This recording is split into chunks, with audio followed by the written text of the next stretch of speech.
24 hours sa dami ng gagawin ko. I feel you, pero minsan hindi lahat kailangan sabay-sabay. Focus sa priority.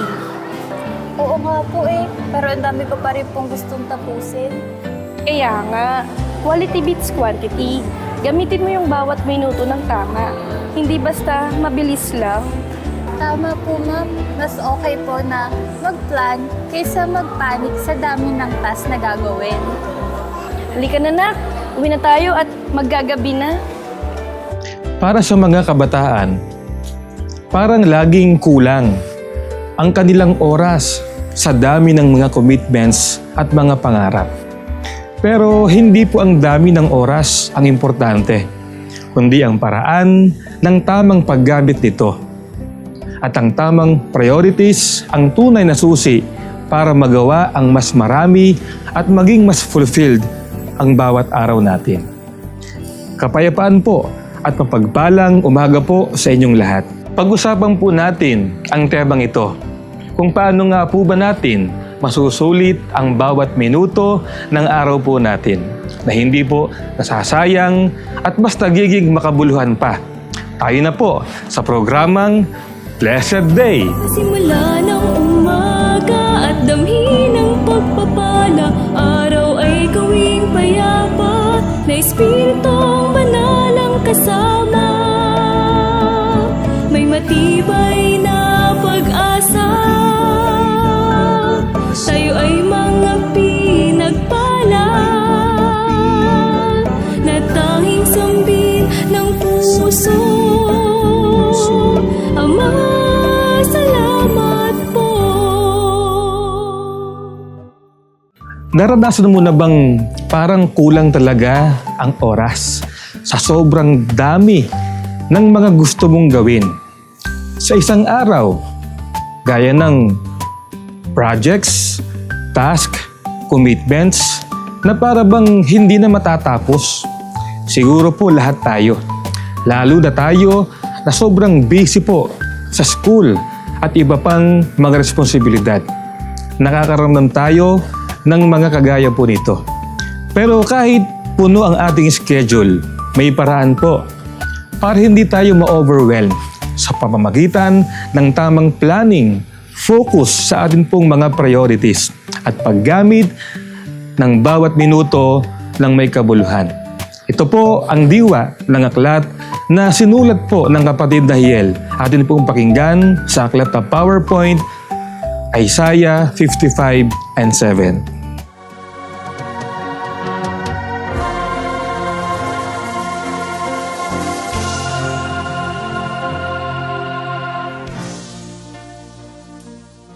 Give up your crooked ways and your evil thoughts. Return to the Lord our God. He will be merciful and forgive your sins. Isaiah chapter 55 verse 7. Where is God in your life? Do we put Him on the sideline or totally forget Him? We usually tend to do both. Most of us forget that God took care of and watched us overnight. God does deserve to be gratified and be praised when we wake up in the morning. We do our daily chores without considering God's plan for us for the day. These are the reasons why we do not succeed in our plans. The Bible says we are to put God first in everything we do, and He will direct us to achieve our goal and be successful in life. Are we putting Him at the center of our lives? Do we put God first before anything else? When we wake up in the morning, let us start the day with a prayer of thanksgiving and request from Him for direction, protection, and provision. In our daily walk, let us obey God first before anybody else. Even in our resources, give the first fruits of our products and return to Him the tithes. At the start of every week, that is the Lord's Day. Start worshiping Him. Meditate on His words every day and night to observe them faithfully. You will find that this leads to prosperity and great success.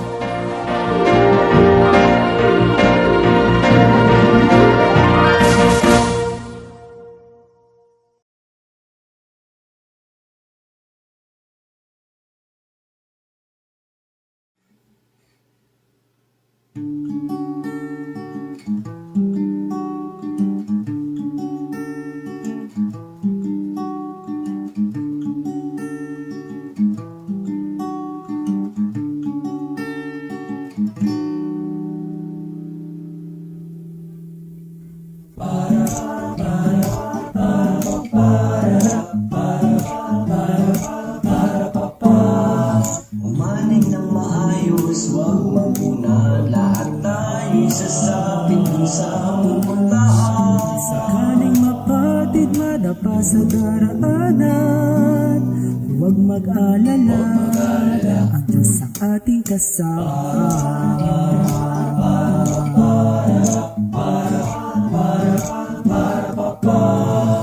Halika kapatid, ibaba ang iyong pasahan sa paglalakbay. Ikaw ay sumama. Lamang ang sapat, gawin lamang ang dapat. Di magpupulang, buhay ng ganap. O Panginoon, ikaw nawa ang mauna. Susunod lang kami nang walang pag-alala. Malayong manalakbayin, may pagsubok mga harapin.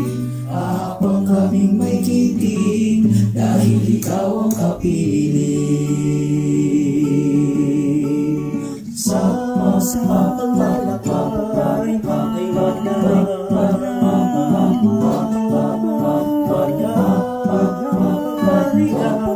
ikaw sa ating maroonan. Dahil ang Juday ng Diyos ay nasa ating unahan. O Panginoon, ikaw nawa ang mauna. Susunod lang kami ng walang pag-alala.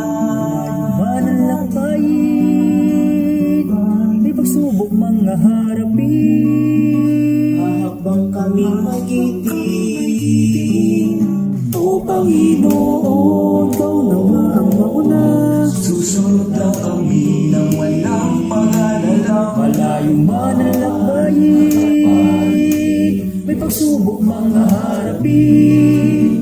Habang kami may kiting, dahil ikaw ang kapili.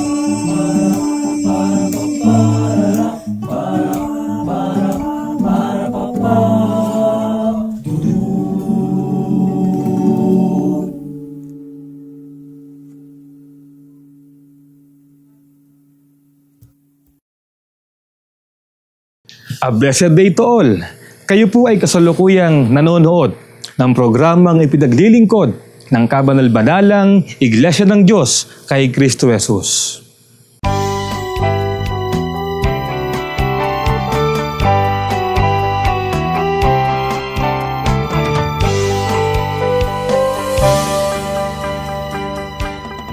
Parang lagi na lang kulang ang oras sa lahat ng gusto po nating gawin. Gaya ng projects, schoolworks, hobbies, at ang mga pangarap po natin sa buhay na ito. Kapag ganito, madali tayong ma-overwhelm. O kaya naman po ay madali tayong ma-stress. Pero paano nga ba natin hahatiin at gagamitin ng tama ang bawat minuto ng ating araw? Halina at matuto at samahan natin ang mga kabataan sa paghatid ng topic na 24 hours is never enough. Dito lamang po sa segment na Youth Worshiping God. Kapayapaan po ang sumating lahat. Ako po ang kapatid na Joshua. Welcome po sa isang makabulang episode ng Youth Worshiping God.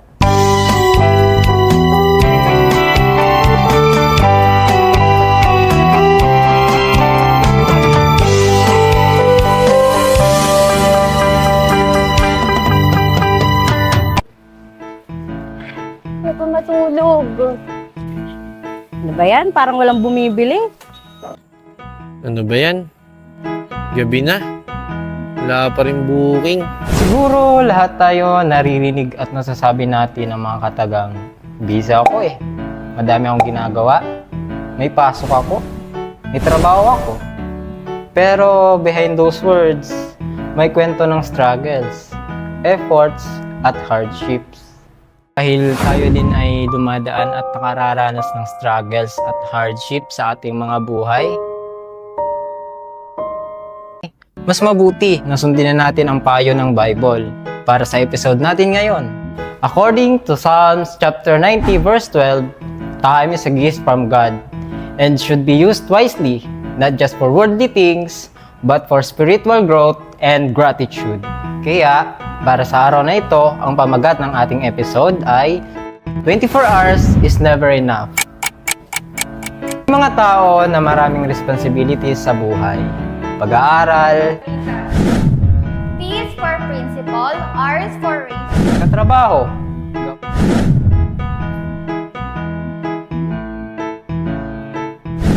gawaing bahay o household chores.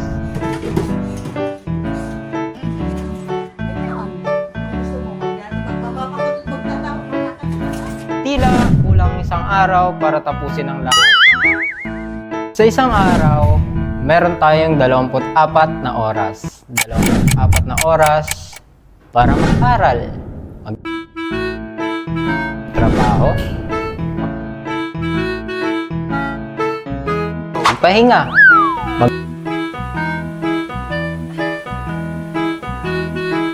maglaan ng oras para sa pamilya.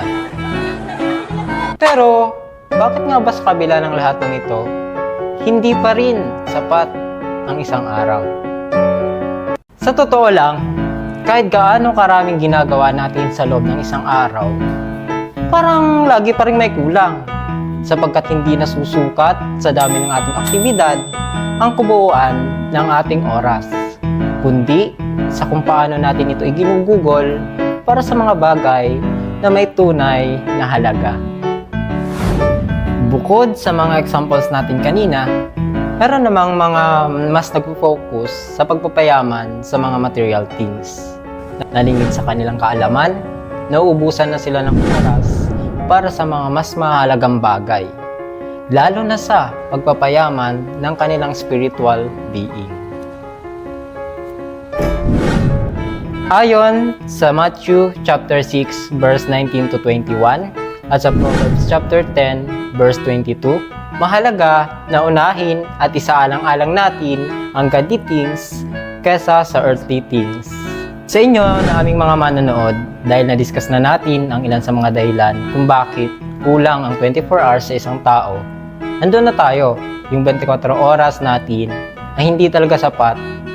Pero di ba, ang aspeto na dapat nating tingnan, lalo na sa ating mga kabataang Kristiyano, paano ba magiging makabuluhan ang bawat sandali kahit pakiramdam natin ang 24 hours is not enough? What if God's purpose goes beyond the clock? Let's discover 4 simple ways to live with meaning beyond time. Tip number 1. We need to awaken our awareness na normal at karaniwan ay maramdaman na parang kulang ang oras at hindi tayo nag-iisa sa pakiramdam na ito.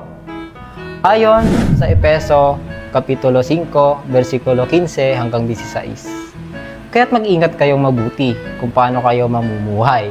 Mamuhay kayong tulad sa mga matatalino at hindi gaya ng mga mangmang. Pahalagan ninyo ang bawat pagkakataon sapagkat puno ng kasamaan ang mundong ito. Singin natin ang ating kamalayan na sa pagiging abala ay dapat na matutunan nating pahalaga ng oras at gamitin ito with wisdom. Maaari tayong maging updated sa kasalukuyang kalagayan ng paligid natin, makipag-connect sa ating kapwa, magbasa ng Bible, manalangin, at sa iba pang mga bagay na makakatulong sa atin para mag-grow ang ating faith at ang ating pagkatao. Tip number 2. We need to inspire gratitude and reflection na kahit abala, dapat manatiling konektado sa pananampalataya. Ayon sa unang Tesalonica 5:18. Magpasalamat kayo sa lahat ng pagkakataon sapagkat iyan ang kalooban ng Diyos para sa inyo sa inyong pakikipagkaisa kay Kristo Jesus. Sa gitna ng abalang mundo, madaling makalimutan kung gaano tayo ka-blessed. Nauunang reklamo.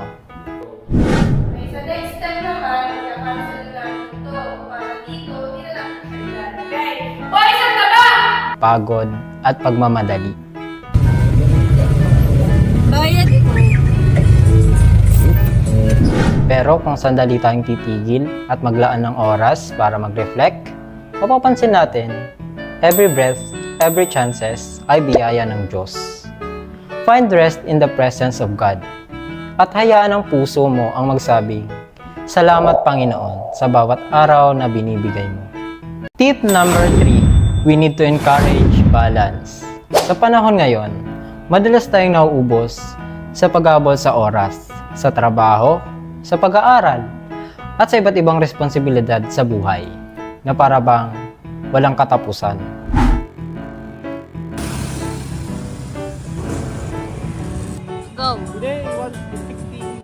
Pero, paalala mula sa Ecclesiastes Kapitulo 3, versikulo 1, ang lahat ng bagay ay may kanya-kanyang panahon, at sa bawat gawa sa ilalim ng langit ay may takdang oras. Ibig sabihin, may tamang oras para sa lahat, at isa sa pinakamahalaga ay ang oras na inilaan natin para sa Diyos. Mahalagang pasimulan natin ang bawat araw sa panalangin. Hingin na tayo mapangunahan niya sa lahat ng ating gagawin at ipaubaya sa Kanya ang takbo ng ating araw. Kapag naglaan tayo ng oras para sa Kanya, ang magulo ay nagiging malinaw. Ang pagod ay napapalitan ng kapayapaan at ang buhay ay nagkakaroon ng tamang direksyon. Ano ba yan? Gabi na. Wala pa rin booking. Doon natin marirealize ang tunay na balanse sa buhay ay hindi lang nasusukat sa dami ng trabaho o sa dami ng pahinga, kundi sa oras na ibinibigay natin sa Diyos na Siya mismong nagbibigay saysay sa lahat ng ating ginagawa. Lastly, tip number 4, to promote spiritual discipline.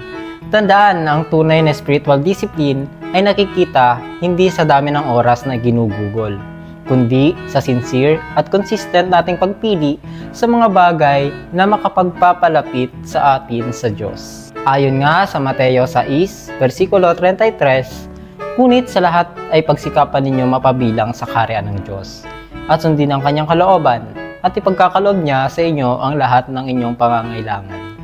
Sa bawat pagising natin sa umaga, binibigyan tayo ng Diyos ng panibagong pagkakataon. Hindi lamang para magtrabaho o mag-aral, kundi para mas mapalapit sa Kanya at hayaan siyang maghari sa bawat 24 oras ng ating buhay. Kaya mahalaga na maging bahagi ng ating araw-araw na routine ang pananalangin para mapayapa tayo sa anumang sitwasyon. Pasasalamat, pagkilala sa kabutihan ng Diyos kahit sa maliliit na bagay, at paggawa ng kabutihan para yung kabutihan at pagmamahal sa Diyos ay mararanasan din natin ng ating kapwa. Kung magagawa natin ito, always at with sincerity, matututunan natin na mamuhay ayon sa disiplina, sa layunin at sa pagiging connected kay Lord, na siyang foundation natin para maging productive ang isang buong araw na ibinibigay niya sa atin. Kailangang ma-realize natin na bawat oras na lumilipas ay hindi na maibabalik. Kaya, mahalaga sa bawat segundong dumaraan sa ating buhay, gamitin natin ito sa tama, sa mabuti, at higit sa lahat, sa kalooban ng Diyos. Makita dapat natin na hindi sa kakulangan ng oras ang problema, kundi sa kung paano natin ito gagamitin. Kaya, balikan natin ang ilang mga tips to find God's purpose beyond 24 hours. Number 1, we need to awaken our awareness. Number 2, inspire gratitude and reflection. Number 3, to encourage balance. Number 4, to promote spiritual discipline. At lagi nating tatandaan na kahit 24 hours is not enough, time is a blessing from God. Sana ay marami po tayong natutunan sa araw na ito. Muli, ako po si kapatid ni Joshua. Samahan po ninyo kami sa mga susunod pang pagtatanghal ng segment na Youth Worshiping God.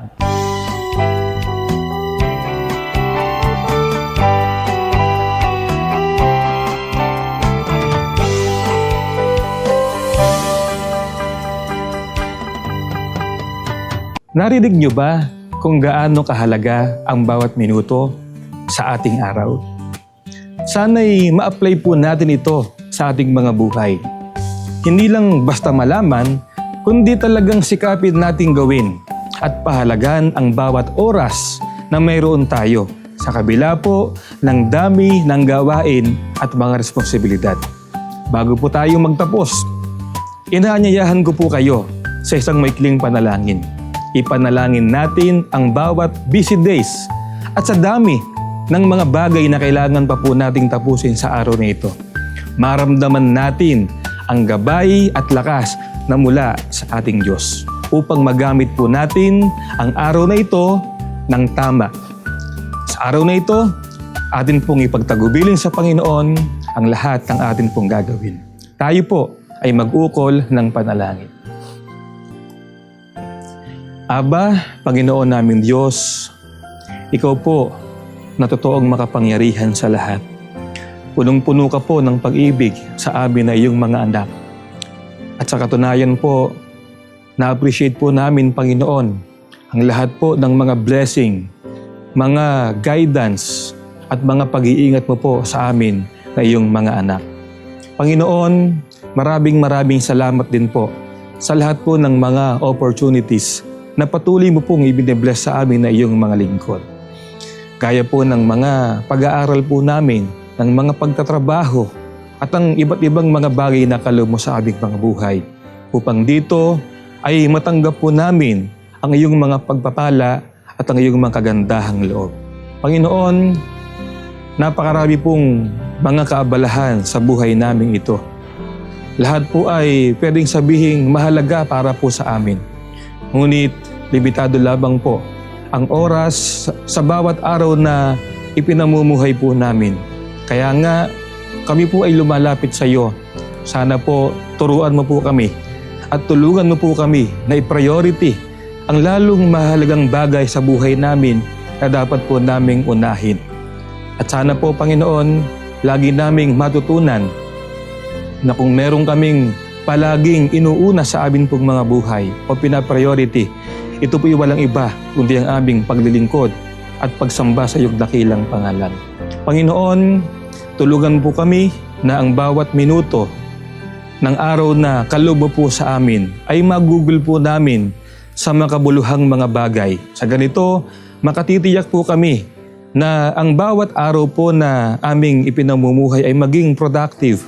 Marami kaming mga bagay na ma-accomplish at ang lahat po ng mga accomplishments na ito maiaalay po namin na handog na pagpapasalamat sa lahat ng iyong kabutihang loob. Panginoon, sa araw pong ito, sana po ay magugol namin ng tama at wasto ang oras na kaloob po sa amin. Sana po ay magamit namin ito sa lalong pagpapakabuti at pagpapakabanal sa iyong banal na harapan. At sana po, Panginoon, patuloy mo rin kaming tulungan at gabayan sa lahat po ng amin pong mga gagawin upang ang pagtatagumpay at ang pagpapala ay tanggapin naming lahat. Ang lahat pong ito, amin pong hinihiling sa iyo at amin pong pinagpapasalamat. Sa pangalan mo lamang, Diyos, Kristo Jesus, ikaw po na aming tagapagligtas. Amen. Maraming salamat po sa inyong pagtangkilik sa palatuntunang ito ng kabanal-banalang Iglesia ng Diyos kay Kristo Jesus.